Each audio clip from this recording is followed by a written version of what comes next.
Hey y'all, hey, it's JJ Conway. Welcome to Building Wealth Together, where our goal is to help you walk in abundance and leave a legacy. It's Wealth Building Wednesday, where we answer your money questions with style and grace. To ask your question, go to buildingwealthtogether.com and click Ask JJ or leave a voicemail at 1-833-4-ASK-JJC. Let's get into it. This is part 2 of our pro rata plan for people who can't pay their bills. If you can't pay your bills, this is part 2. And if you didn't hear part 1, go on out there to YouTube or any other place you download your podcast and go download last week's Wealth Building Wednesday on what to do when you can't pay your bills. All right, let's get into it. If the Lord hasn't put it in your hands, he ain't giving it to you to give. And I don't care what anybody else says. When people come at me because they think I have all this money, I'm like, look, I finally got to zero net worth a couple years ago. We're trying to rebuild, but college and all the other things, the things. Like, I don't know. Right? But people come at me all the time. And if the Lord give it to me to give, I give it. Now I don't give to them. You come asking me for money, I already know the answer is no, because the Lord and me, we have an understanding. The Lord is never going to touch my heart to give to somebody who asks me for money. Ooh, what? Yeah, me and the Lord have that understanding because I got a big heart and I will give and do, and I will pay your way to the meeting and I will do all the things, and then I will have enabled instead of empowered. And so when I go into prayer about it, me and the Lord have that understanding. But your church is doing a fundraiser, I just want to give. You're doing a building fund, I just want to give. You're doing a fund to raise money for missionaries, I just want to give. And my big heart wants to give. And one of the things that I had to learn is if the Lord didn't put it in my hand to give, then he hasn't given it to me to give. So I have to let somebody else rise up to the occasion. And sometimes we cut off other people's blessings by giving what we don't have, or we cut off other people's blessings by giving what we're supposed to pay for the rent, or giving what we're supposed to pay for our child's lunches. Like, how you think your child gonna eat? Oh, I know ain't nobody else in here ever dug through a trash can because they were hungry. How you think your child gonna eat? You teaching them to scam? We're not teaching people to scam. Why do I sound so mean? I'm not trying to sound mean. I love you. I love you. I do. You're watching me. I love you. Look, I love you just because you're watching me. I really, really love you. But look at the long-term repercussions of what we are doing with our money, what we're doing with our time, what we're doing with our relationships. And a lot of it happens under the name of the church. And I'm a pastor, so I can say that. All right. So we're gonna spend less than we make, and we're not gonna spend what we don't have, and we're not gonna make the hole deeper. Okay, we got this big financial hole, and we've got a teeny tiny shovel. We're just gonna do the best we can do within sound financial guidelines. But the first thing we're doing, we're gonna stop making the hole bigger by spending less than we make. Then we're gonna cut everything out that's not required for our four walls. And we are not going to pay other people before we take care of our four walls. Well, JJ, what am I going to do if I don't pay this credit card bill? They're going to sue me. I'm going to teach you how to not get sued. All right. Let me tell you why people sue people who don't pay their bills. Okay. If it's a family member, they petty. All right. I can't help you with that. But if it's a legit business and they're going to sue you, it's because you have not given them the confidence that you are going to pay them. And it's not that hard. It's embarrassing, it's tough, it's meticulous, and it's tedious. And some of us, it just eats us alive. But it works. And the simple strategy is called a pro rata letter. What's a pro rata letter? Well, first let me explain pro rata, and then I'm going to explain the pro rata letter. Okay. If you cannot pay your bills every month, what you're going to do, you're going to cover your four walls. You're going to cover your basic housing, your transportation, your food, you're going to cover your utilities. Okay. You might even need to cover basic clothing. I've sometimes seen people lump utilities in with housing and put clothing as a fourth wall. But most of us, if we found on hard times tomorrow, we got enough clothes to make it a couple months. Okay. But if it drags on, then yeah, we're going to need some basic clothing. Again, we're not talking about Gucci. We're not talking about Louis. All right. We're talking about the basic necessities to get us through this time. Okay. No bison steaks up in here. I laugh. I think I was saying that I laugh with my husband about how bougie we get and how much money we spend on food. But I remember the time when we didn't. I even after I was climbing out of that $800,000 of debt, y'all. When Cubby was born, I was stationed in D.C. My husband was in Texas, so he was in Texas. I was in D.C. Do you know my rent was $1,800 a month? Do you know my child care was $450 a month on a 5-week month? How much is that? 2650. Y'all, my child care costs more than my rent. And well, everybody can't afford that. What did everybody else do? You know what everybody else did? They went to undocumented workers to care for their children. Well, I had enough abuse in daycares when I was growing up. I got abused all different kinds of ways in daycares when I grew up. I wasn't putting my kid into daycare. I would to God that I wouldn't have to work anyway, but it wasn't my plan. It wasn't my plan to be a working mom, but it's just kind of how life happened. And I'm glad that y'all are on there. Thank you all for being on today. But I'm telling you today, sometimes life just happens. And when Cubby came along, I had had 4 miscarriages. The doctors told me I was never going to have children again. The last miscarriage was stillborn at 5 months. When the Cubby came along, I did not believe I was going to have this baby. And so, yes, I probably could have found a cheaper daycare if I had believed I was actually going to have this baby. I honestly didn't think I was going to have him till about the fifth month. The fifth month passed, and I was like, oh my goodness, this is really going to happen. I'm really going to have this baby. And then it was like, oh no, I don't have daycare. I didn't have a crib. I didn't have a nursery. I didn't have nothing. Y'all, I didn't have a date. I didn't have a car seat. I didn't have nothing.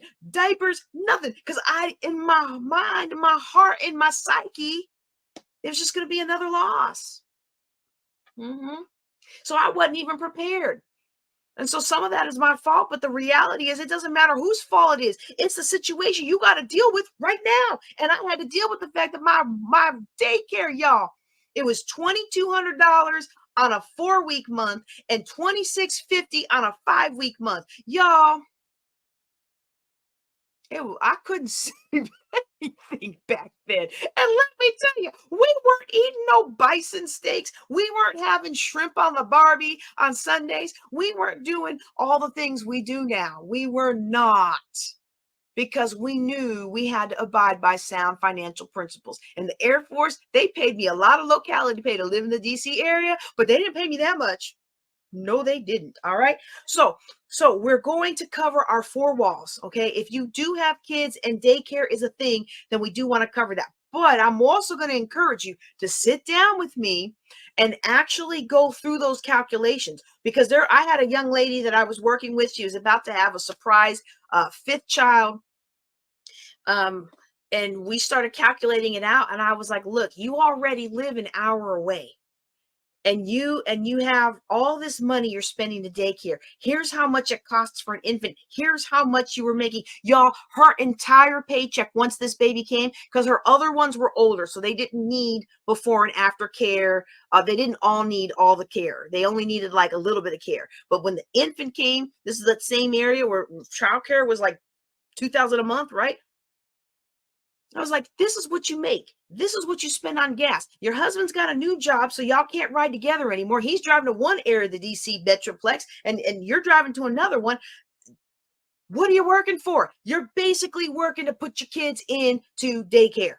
You're working to cover the gas to go to job, to go to a job and say you have a job. Which for some of us, I get. I really get. I'm going to tell you, I didn't think it was going to hit me because I love being mom to my kids. But one of the things that I do miss is how important I felt when I put that uniform on and people were like, Lieutenant Colonel Conway, right? And now I'm just an overweight, stuffy mom. It's a whole night and day. And there are times when I miss that. There are times when I miss all the good stuff I got done and all the moving and shaking and all the high level meetings I used to be in. And I'm okay with that, because I'm at that stage in my life where where the fact that this one still wants mom to sit with him until he falls asleep, that's still precious to me, you know. The big one, he lasted until 10 years, and then he didn't need mama anymore. So I think I got a year and a half left with this guy. But you know, that's precious to me, and I'm okay with that. But some of us haven't gotten there yet. Some of us, that's important to. You got to question, why are you making the decisions you're making with your money? Are you making a decision with your money because it's important to you to be needed? It's important to you to feel like you've accomplished something. It's important to you to have that job. Maybe that's not the right answer right now. Is the importance of how you earn your money keeping you from taking a second or third job that might allow you to make more money? And I get it, y'all. I get it. I'm not driving Uber. I'm not driving Lyft. I'll take a Lyft driver. I'll take an Uber driver. And the last one almost convinced me because it seems like it's a lot more safer now. But I don't know who's getting in that car. And I know plenty of single ladies who drive both of them, and they tougher than me. And I'm like, good for you. But you know what? I found a way to make money. I help people get out of debt. With to God that I don't ever have to do that. But if I had to, would I be willing to humble myself? I remember when I was in the military and I was 800 something thousand dollars in debt. So I was a major at the time of my divorce. And you know, I wanted to get an extra job, and the approvals you have to go through to get an extra job. I found out I can't do what some of those financial planners uh, teach. They say like, "Oh, go get a job delivering pizzas." I can't deliver pizza. What I look like? I show up at one of my troops' doors, one of my airmen's doors, delivering a pizza. You know, like they actually had those kinds of restrictions on what you could and couldn't do because they didn't want to disrupt discipline and good order. Right. And so sometimes we find ourselves in those situations, but whatever situation you're in, I'm telling you right now, there's no situation, there's no money situation you can present to me that I'm ever going to say, oh, yeah, well, that's one I can't handle. The only situation that you're not going to be able to climb yourself out of is the one you don't think you can climb yourself out of. I'm here to tell you it can be done if you follow these principles. So you're going to spend less than you make. You're going to cover your four walls, okay? And then we're going to do the rest of it according to pro rata. Now, what pro rata means is fair share, okay? So let's say we're going to keep the numbers round. I know some of you live in places where this is like ridiculously low, but some of you actually live in places where this is not too terribly bad. You know, it's still poverty line, but it's not too terribly bad. All right. So let's just say I'm making $1,000 a month, and to cover my rent, because I finally bit the bullet and took on a roommate, or maybe I'm Airbnb in a room out or something like that. But to cover what I need to cover for my rent, my portion of the rent is maybe $400. That's still a little high on $1,000 income, but it can be done, right? Food, my basic transportation, and all those things. When the time all my four walls are covered, I done cut out Netflix, I done cut out Hulu Plus, I done cut out Disney Plus, I done cut out Amazon Prime. Oh, the Amazon Prime, that hurts. That hurts.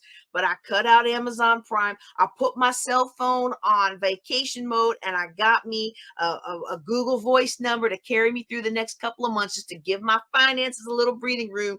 I done put my cable on vacation mode. I put this and that. I done called all my credit card companies, and I said, I can't continue to pay. Please put me on a hardship plan. They've closed all your accounts, and they have now just put you on a 5-year plan. The good news with that is they take you off of the interest and all that stuff. So you don't have to worry about that anymore, but you can't use the card because I'm committed to my future. And I know that if I ever really, really, really need another credit card, then by the time I clean all this up, there'll be 20 million of them offering me to come back. All right. But right now, I'm taking care of my financial future. I have done all these things to cut all these costs. And at the end of the month, I got $100 left over when I pay my four walls and I pay my basic things that I need. I got $100 left over. So with that $100 left over, now we pay off everybody who isn't a four walls. We pay Dillard's, we pay the credit card, we pay Chase, we pay whoever else is on there that needs to be paid. You might even throw, Uncle Frankie and Tommy on there. You done took out a loan with your uncle. You took money from grandma. We might need to put grandma on that pro rata list, but she's not getting the $50 a month that you told her you would give her. She probably gonna end up getting 5 or 2 or 3 or something to that effect. Whatever it is, we take all your other bills and we do a proportional fair share. So I'm going to pretend that after my four walls, all I've got is three bills. Okay. I better write this down so I don't forget what I'm doing because I'll forget my numbers. Okay. Let's just say I've got three bills left over. Okay, I'm paying my mortgage, my rent. I was foolish enough to buy a car on a payment plan instead of just paying for it up front. I have a car note. I've got my basic food, my utilities, things like that. I got $100 left every month, and I've got three additional bills that I just can't pay off of that. One of those, we're going to put that as Dillard's. All right, Dillard's, and their bill is 300 a month. Okay. And then I got a Chase card because when I thought I was going to get a job, and I thought I was going to get a job, and I thought this people were going to hire me, and I thought I was going to get this bonus for coming onto this job, and none of that stuff panned out. But every month I was using the card to pay for food and pay for gas and pay for things. So now I owe Chase, and their minimum payment is 500 a month. Okay. So I got Dillard's at 300 because I thought I had to dress for success and show up to my interview in brand new clothes. So I foolishly ran up the Dillard's card. Plus, I was doing a little retail therapy because it made me feel better to go shopping, and I could just charge, charge, charge. And when everything worked out, I knew I could just pay it all off. Mm-hmm. Famous last words. All right. So, but I owe Chase $500 a month. And then my dear kitty, who I just love so much, she got sick. She got sick, and I had to go to what do you call it? The care place, the care loan. The care loan they have for pets. Somebody drop that in the chat because I can't remember what it is. It's a loan for pets. When your pet is sick and you don't have money to take care of your sick pet, you can go and get this care loan. And this care loan covers the cost of getting your pet care, get their surgeries and whatever, right? And then you got to pay. That thing has a crazy interest rate. All right. So my dear cat had an issue, and I couldn't afford it. And now my care loan is $200 a month minimum. Okay. I paid everything else with my four walls, but I only got left $100. But I got $1,000 worth of bills here. 300 to Dillard's, 500 to Chase, and 200 to the pet people. All right. Care. I don't know. I don't see it. Somebody drop that in the chat for me. All right. Pro rata means this $100 is all I got left. I ain't paying anybody what they owe or what they want because I only got 100. Care people want 200. I don't have 200. I only got 100. So what am I going to do with the 100? I'm going to take the 100 and I'm going to give them their fair share. So out of all of my debt, that's why I made these numbers round, y'all. You see what I did there? Anybody who likes math, you see what I did here. What I did here is I got $1,000 of debt. And when I do the percentages, Dillard's gets 30%. The debt that I owe, the monthly payment I owe Dillard's is 30% of what I owe outside of my four walls. What I owe Chase is 50%. Okay. I owe Chase 50% of all the other things I owe outside of my four walls. I owe the pet people. I don't know where somebody give me the name because I'm going to keep calling them the pet people. All right. I owe the pet people $200 a month, but that's 20% of all the money I have to pay out every month in addition to my four walls. That's 20%. Okay. So that's their fair share of what I have left over. Dillard's gets 30% of what I have left over. Chase gets 50% of what I have left over. Pet people get 20% of what I have left over. Pet people ain't getting $200. They're getting 20. Dillard's isn't getting $300. They're getting 30. Let me say that again. Dillard's isn't getting $300. They're getting 30. Chase ain't getting $500. They're getting 50. They're getting their fair share of the money I have left over. And that's all they're getting because I'm done building the hole deeper. And here's what I'm going to do. This is where people fail. This is where people get sued. This is where people don't listen and they have suffer the consequences. I need you to hear me if this is an issue for you. You have to call these people and write these people or email these people or however you interact with their customer service and let them know you are going to eventually pay them in full. How am I ever going to pay them when I owe 500 a month and all I can give them is 50? They're going to sue me. They're not going to sue you because you're going to send them a pro rata letter with every bill that you write that $50 check. And in your pro rata letter, you're going to say, I had this issue happen. I'm in way over my head financially. I'm getting my life back together. I owe you this much. But as you can see from my basic bare bones budget, all I got left every month is $100. See, this is why you got to cut all the stuff out. Because everybody and their brother tells the credit card company, I can't pay my bills. Well, what they really mean is, I got to have a nice birthday party for my kiddo. I got to buy a new big screen TV for the big game. I got to have a nice Christmas for my family. I got to get new furniture because my aunties are coming over for Easter. See, that's what the credit card company hears when most of the people, 99% of the people say they can't pay. You got to prove it to them. You got to make sure they know every time they look at your account, this person is going to give me my money. I don't need to spend a lawyer fee to sue them. They going to give me my money. Now, in the vast majority of cases, you're not going to have to give them your money. You're going to do this for about 6 months to a year, and they're going to be like, you know what? We appreciate you. We're going to strike this off. Okay. Or we know what? We appreciate you. We're going to lower your balance. We're going to negotiate. We're going to boom, boom, boom, boom, boom. Okay. But see, you can't start it that way. That's where a lot of people fail, because what happens is people come to me, how do I get the credit card company to settle for pennies on the dollar? Well, you know what? Before they settle, they're going to pull all kinds of legal tricks on you. And I don't think you want them shenanigans in your life. I think you would rather go this route. Oh, well, I'm just going to file bankruptcy. Okay, first of all, the bankruptcy lawyer, not knocking bankruptcy lawyers, good ones are worth their weight in gold. But first of all, the bankruptcy lawyer going to cost you $2,500, $3,000, up to $5,000, depending on what market you're in. And you know what the bankruptcy lawyer is going to do? The bankruptcy lawyer is going to help negotiate almost the exact same payment plan that you would have been on if you'd have done the same thing I'm doing. Only this way you do it for free and you avoid having bankruptcy on your record. That's a win-win. And y'all know I love the win-win-wins. All right. So I'm going to write a letter. I'm going to explain to Dillards, Chase, and the pet people that I'm on hard times. I can't pay my bills. I'm trying to get it all together. Here's my bare bones budget. Here's what I make. All I got left there at the end of the month after I pay my rent and my utilities and some basic food is $100 a month. And now I'm going to give you your fair share of that, which is $30. And you're going to write that letter every single month. You're going to write that $30 check every single month. And you are going to do that and repeat on repeat on repeat on repeat till you either get more money and give them more and write a new letter, or until they strike off the balance so you don't have to pay the rest of it anymore, or until you get it caught up.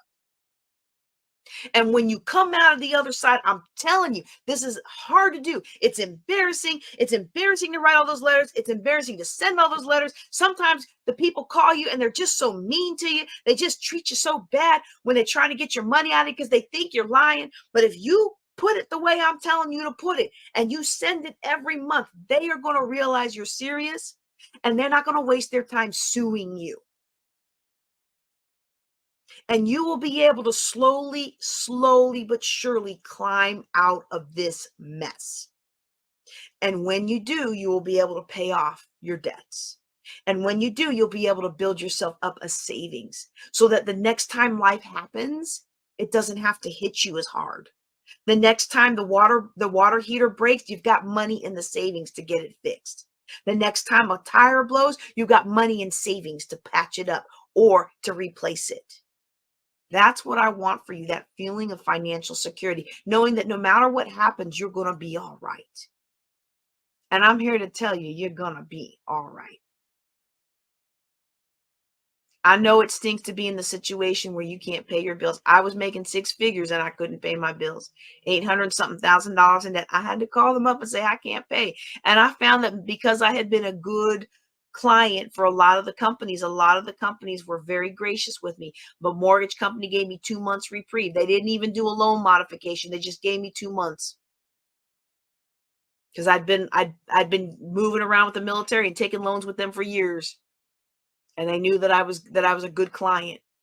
You know, um, you've got to be able to show them that you're going to eventually pay and then they won't sue you. But it all starts with making that foundational determination that you are going to spend less than you make. And for any of us, even if we make plenty of money, we need to make the determination that we are going to spend less than we make. We're going to be strategic about our spending so that we have something to invest and we have something to save and we have something to give. Should probably be in the other order. We have something to give and we have something to invest and we have something to save. Nope, I like a different order. So we have something to save and we have something to give and we have something to invest and then we have something to live on. Because we were supposed to have abundant life. My favorite book says that my Savior came that I might have life and that more abundantly. It's the thief that comes to steal, kill, and destroy. And the thief has been stealing, killing, and destroying many of us through our finances for far too long. Now, if you've enjoyed what I've said today, if you've felt encouraged by this lesson, I want to encourage you to join me every first Tuesday. We do a group coaching call. And if you will, it should be at the bottom of the screen, jjclink.com/group. Let me see if I can put it in the chat.